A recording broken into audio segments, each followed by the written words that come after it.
Hello all you stereo freaks and geeks out there, or audiophiles and stereo fans, or anybody else who likes old vintage stereo gear.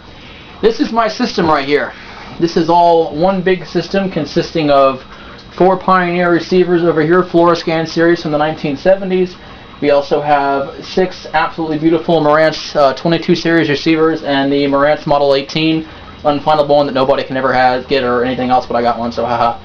Anyways, then down here, which you probably can't see, but I have my Scott 340B tube receiver, Scott LK72B integrated amp, and Pioneer SX2000 rare model overseas tube receiver. So, with that, I'm going to go ahead and give you guys a little demonstration. I'm going to show you how everything works. I'll turn it on for you. It comes in a couple different stages, so here we go. First thing is, this is my official lamp. It's kind of like the Pizza Hut lamp. That's what my girlfriend calls it. Then over here, we come over here. This is the central command for the reel-to-reel and the little backlight.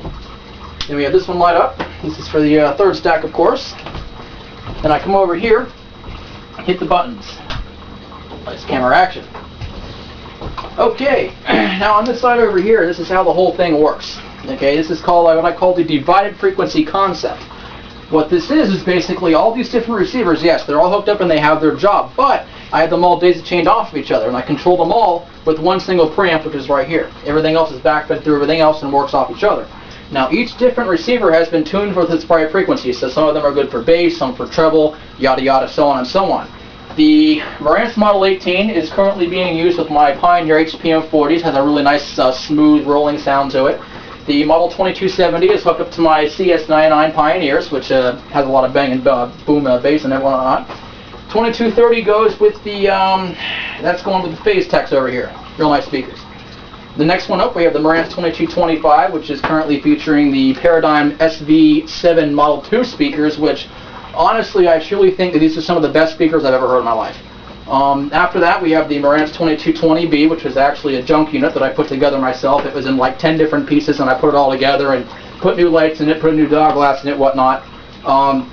Next one up is my newest edition, which is my 2220, which I picked up a couple weeks back. A buddy of mine came over, swapped it for a couple different things, and then on the top I have a Superscope R1240, which is actually, it's kind of an obscure model. You see, Superscope actually, Marantz was made by Superscope.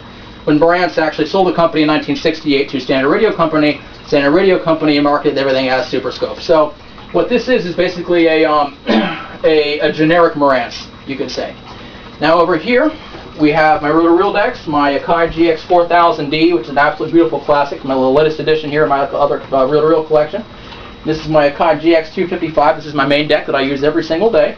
And then here we have the Fluoroscan model Pioneers. This is the SX720, which is basically a SX3600, but it's the Canadian version because it has the blackout lights and the different, slightly colored different blue lights in it.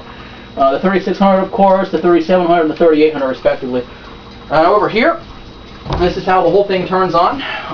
We just come over here. This is the main switch right here. Then you go to the passive equalizer, play a CD, turn it on, boom, boom. Now she's ready to go.